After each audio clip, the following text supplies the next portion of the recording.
It is a very good morning now to the Dubbo Region Mayor, making sure I've got the right microphone. Matthew Dickerson, a huge turnout at the Regional Theatre last night, I'm told. Yeah, probably 240 we had in the crowd, which is great. I'd love to see that many people come along to every meeting. And I actually didn't mind being in the theatre. It was a pretty good setting for a council meeting. Obviously, now we do online streaming. There are times that we have a council meeting making very important decisions. Every month we do it, and there might be 2 or 3 people sitting in the audience there. So the old days before we had streaming, we had more come along, and people do watch online, but I actually like the idea of 240 people there. A bit of drama being on the stage in the theatre. Bit of drama. It's just the stage presence. That's what they tell me, isn't that what it's all about? But the real decision making went down last night. There was a few things on the agenda, including the vote that you've now decided to retain the operation of the Dubbo Regional Livestock Markets. How did that vote go down, and what were the reasons behind that? Well, obviously it's hard for me to say what every individual councillor or the reason they made their decision, but there was really good, healthy debate there. I thought it was very good, very respectful. I've always found that with councillors. They're very respectful. They stay quiet while people are putting their points forward. It's not the argy-bargy you might see in state and federal politics. So that went through, the process was there, and councillors, even to the very point of putting their hands up, they were still torn because it was pretty fair to say that most of the councillors ruled out the sale option. The options, we went out to EI, we got options for sale, we got options for lease, and we looked at the internal model. But I think councillors in general said sale, no, but then there was still lease versus internal, and that's where a lot of the discussion, I think councillors were torn between those two.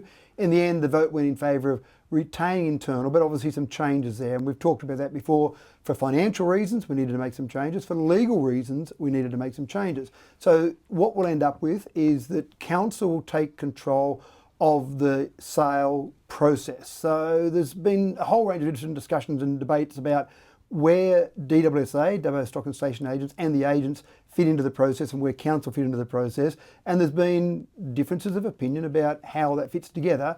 And that probably highlights that we did get to a stage where there wasn't a clear line of here's where council stops and here's where the agents or any other organisation comes in. And that was part of the legal process. So now it'll be clear. We'll run the scales, we'll run the weighbridge, we'll run the operation of that, and the agents obviously have a very important part to play, and obviously doing the selling part of the process. So that's all part of it.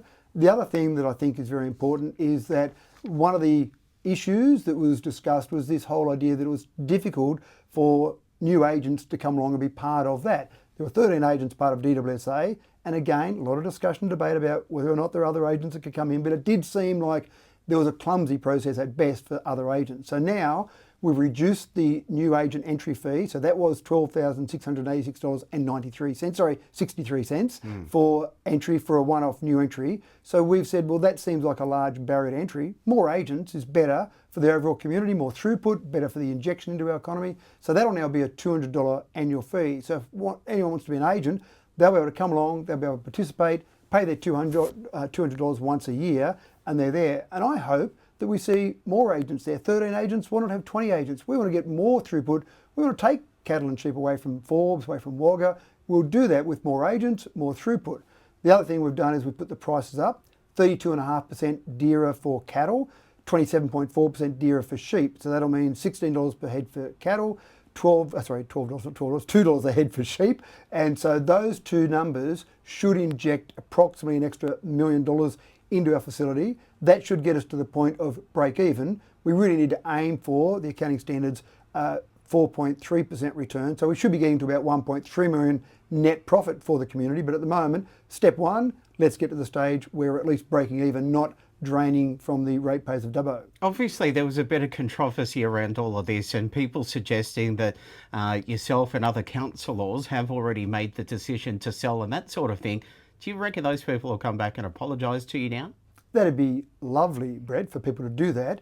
I'm not sure if you've been on social media, but I don't know that you tend to get those sort of reactions from people when it's been proven that they've been wrong. I've said all along, Bret, that councillors are in breach 3 sections of the Code of Conduct they're in breach of if they make a decision before a meeting. If they go out and say, this is what I'm doing, or I've made my mind up and that's it, that's in breach. That's an official breach of the Code of Conduct policy. So councillors absolutely made up their mind last night when they put their hand up. That was the only time they made a decision. So all of this rubbish about you've made your decision, you've already made your mind up, it's already being sold, the for sale sign's going up next week, all rubbish. And again, that whole process, I love good debate, I love good discussion and ideas put back and forth. That's fantastic because you get good outcomes.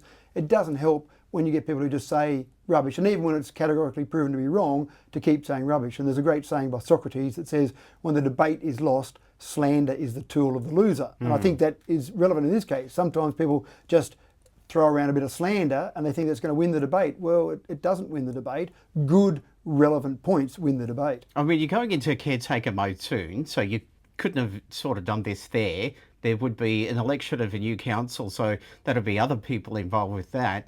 Do you think that people power actually influenced any of the decision making last night of those councillors that did put their hand up to retain or not retain? I think absolutely. People, in terms of discussions with people, discussions about the best model forward.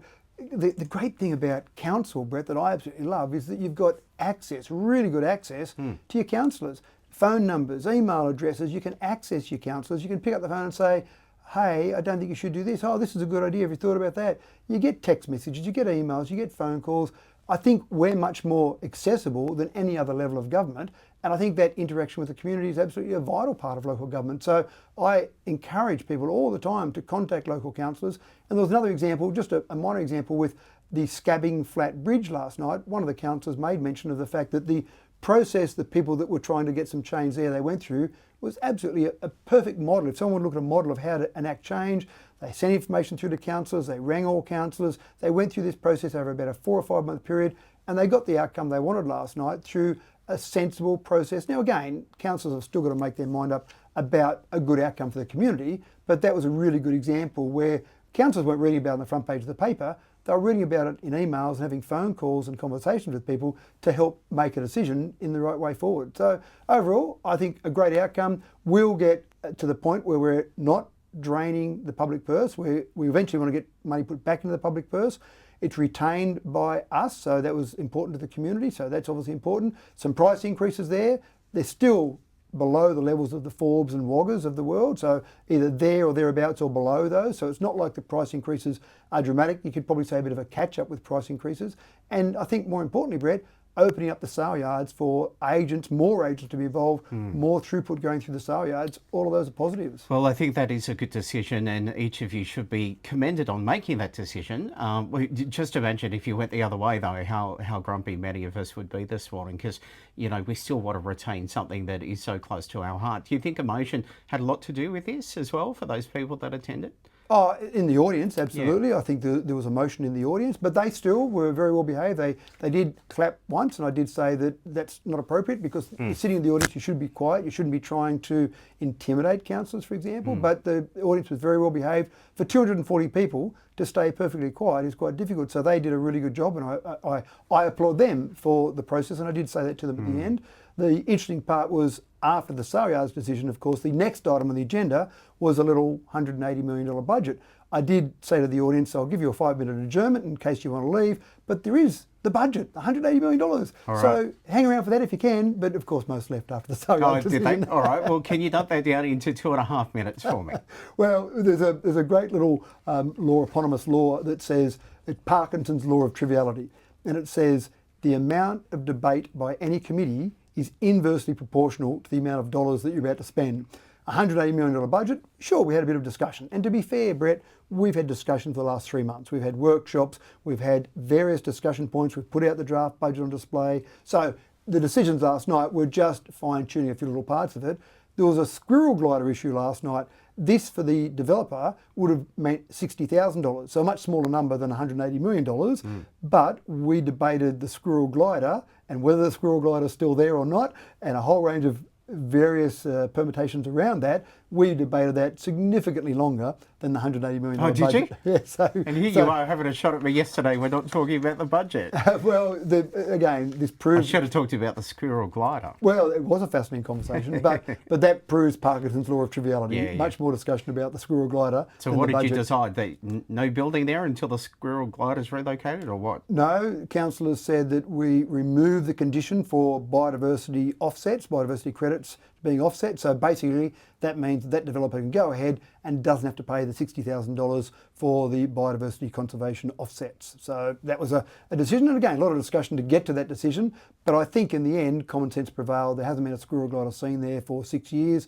and I think that was what, actually I think the real clincher for councillors was when one of the staff was asked how much clearing was happening with this development, and when our staff member said it's actually a fair bit is being left there and really not a lot of clearing is happening, I think councillors felt more comfortable. It wasn't some developer coming in and wiping out a bunch of trees and decimating an area. It was done in quite a sensible way. So I think councillors, that seemed to, in my mind, again, you can't tell what makes a councillor do something, but when I looked around the room, it kind of felt like there was a bit of a change of mood after that was made, or that statement was made by the staff member. All right, operational plan and budget, has it been adopted or what's going on? It's been adopted. A couple of very minor changes in there around toilets, something to do with Cameron Park toilets, something to do with toilets at cemeteries. I don't want to make it a toilet-focused budget, but a couple of fine-tuning bits around the edges were really involving a couple of things involving toilets. So again, if you look through all of the rest of it, we only got 22 submissions, which is a low number. Again, thank you for those people who put submissions in, and councillors did read those. We've actually discussed those in a workshop. So it is good, but again, pretty much what people saw in the draft budget, only a few little minor changes. And yes, 1st of July, we can still operate. All right. Thank you, Matt. I'm out of time. We'll catch up with you next week. Thanks, mate. Coming up to an 8 o'clock National News Update next.